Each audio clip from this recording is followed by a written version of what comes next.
Hello, Gunpla fans. This is Speedball, and today for you, my friends, I have you one of Pbandai's latest in chrome-plated releases from the Gundam Silver Phantom VR series. I have you the Delta Zayin High Grade, and yes, my friends, this is from that Silver Phantom VR film that was released last year. And yes, this is a very interesting variation to our Delta series because, as you can all see, and of course, as the name stated, silver-wise, this unit is not just your standard Delta.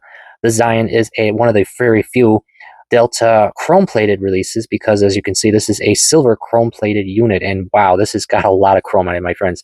I mean, honestly, this was interesting when Bandai was first revealing it to the fans, and honestly, it was a bit of an odd fact as well because for those who don't remember, when this Delta Zayin was first originally announced to be released for the P-Bandai series, the prototype images we originally saw for him, actually, from what I remember, did not show any silver chrome. Actually, it was supposed to be metallic injected like other gold and such units. So yeah, it was interesting then later once they fully revealed the Zion's announcements that it was actually chrome. So yeah, a lot of fans were like a bit of a mix on that one, unfortunately, because unfortunately for fans who don't know this, chrome-plated Gunpla are not always everyone's favorite in a sense because of just a few reasons.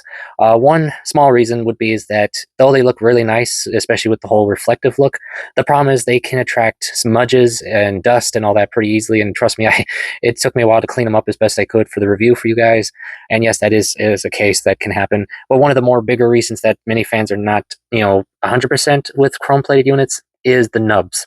Yes, for many who of course built their own chrome-plated units or not, yes, nubs can be an issue with them because of course if the nubs are in the wrong spot, once you clip it, the nub will remain. But unlike normal kits where you can just sand it away and such, chrome plates, well, that can be a pain in the butt because you can end up stripping the actual chrome off of the part. Luckily, however, that's not entirely the case for the silver here, for our Zayin here, because a number of the chrome plated parts were undergated. So that did help in a lot of ways. But yes, there were a few that were not. So do keep that in mind if you do pick this up. But other than that, my friends, it's still honestly a nice kit, and of course another much liked addition to the Delta series, because I don't think I know anyone that really dislikes the Delta series at all. And this one's a very interesting one. In fact, this is my very first Delta unit ever. I've never picked up the Delta Gundam Plus and so forth. Not that I didn't want to, it's more or less every time I tried to, they were sold out. And trust me, they usually get sold out quick. But yes, I figured to pick this one up because of the fact that why not? And yes, this was a fun build in that sense to give me experience with the Delta and a little more experience with chrome plated kits because I admit I don't build too many of them. But this one was nice to build for that and such. Now, do I have any issues with this kit? No, it stands up pretty well. It holds together just like any of the other Deltas do. The detailing is nice. Posability is good. Now, of course, there are some like areas where you can't pose it, or it has limitations. Of course, for example, like the arm here, it's a bit tight. Honestly, I noticed that, and I don't want to twist it with the shield on because I'll end up popping that off. So real quick, you guys can see this is really tough to turn them. No joke. For example, another example, like here, this piece right here, which you would normally think for a shoulder armor piece, it would just extend upwards. No, it's actually plugged into the actual shoulder joint itself, so it will move. But the problem is that it could get in your way when you're trying to do poses and such like that. See? So there is like a few minor problems, but it's nothing big. Honestly, I've seen worse. Let's see. As for articulation wise, since we're into that now, you can do a full 360 here, no problem. The legs can go all the way out that far. Now, our back skirt does not move, so that's as far as that goes.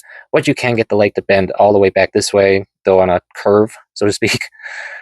And of course, because of transformation, the foot will, of course, turn and bend any way you want.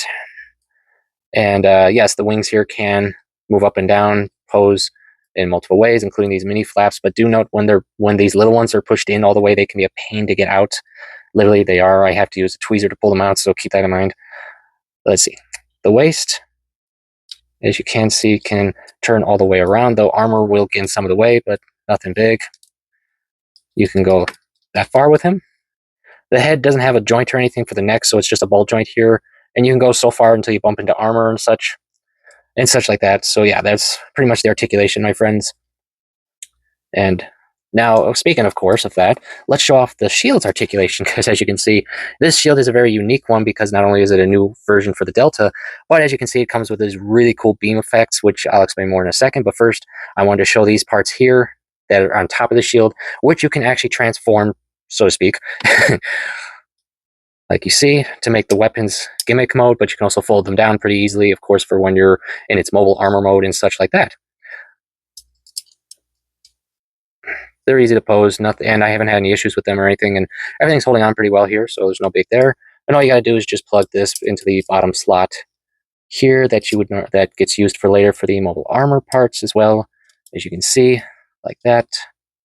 Though the shield is a wee bit heavy, so do know that it will cause the Zayin here to lean a little, so do keep that in mind, and such like that. So yes, that is for that.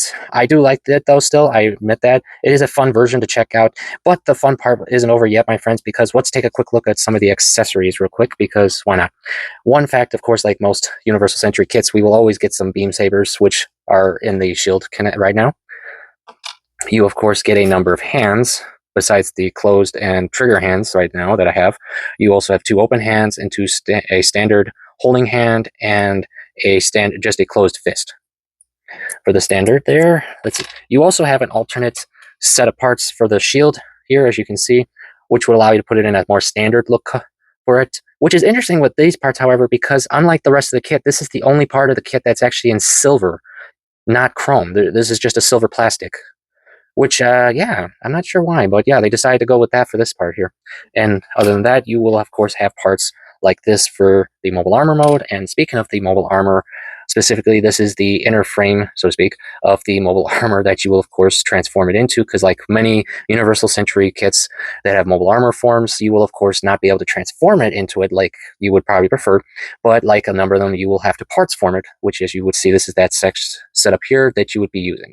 But speaking of extra parts, because yes, this kit will come with a fair number of extra parts, I will show you right now, before we do anything else, is show you all your other leftovers, which I'm hoping I can get into the shot, because as you can see, my friends,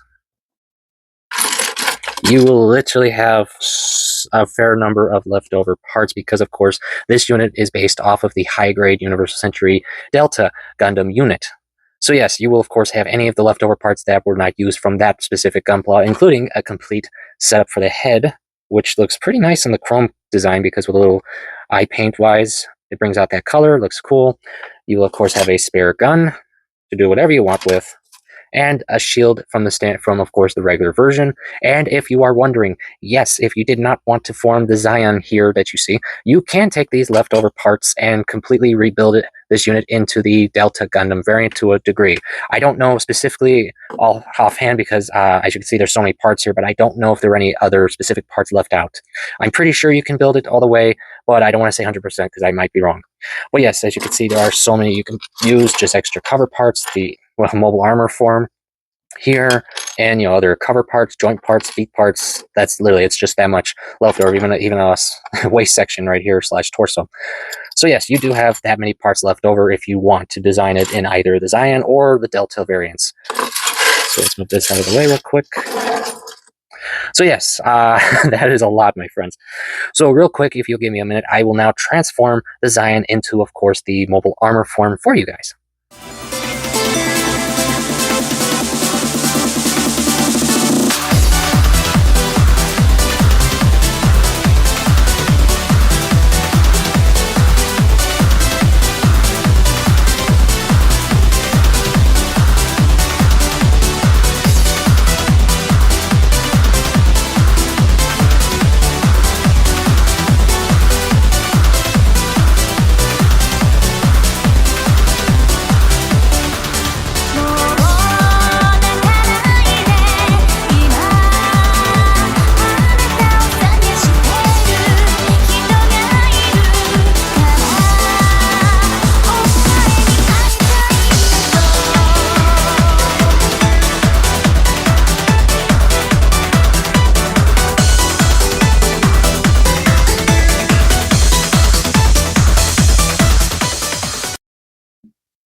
And there you go, friends, the Zayin's mobile armor form and how to transform it.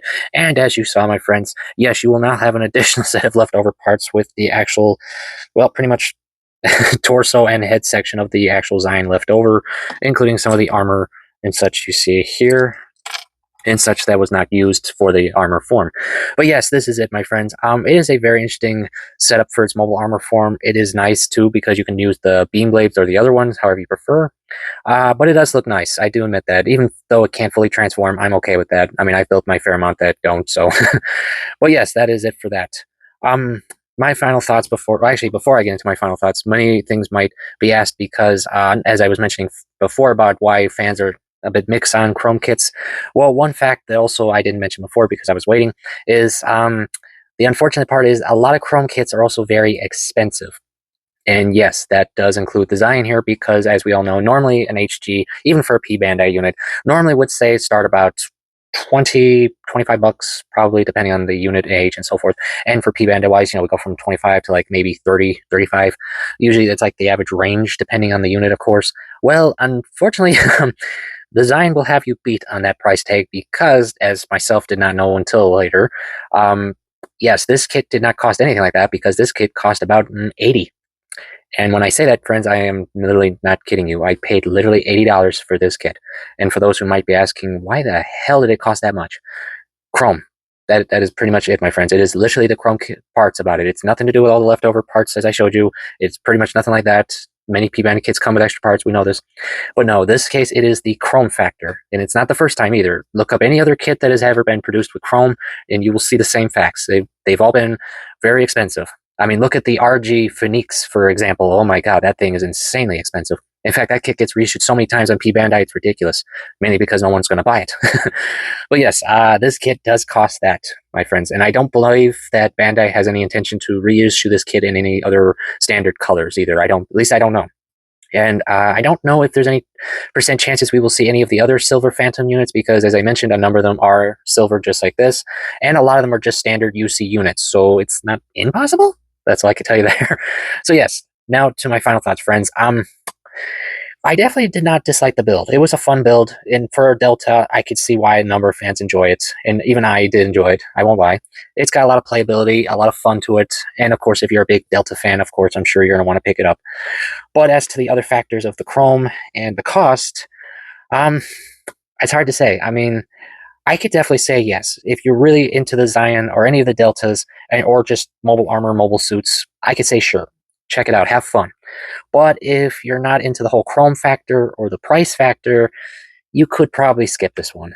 Or wait till somehow it gets bootleg, which I honestly doubt. Well, yes, but yeah, my final thought.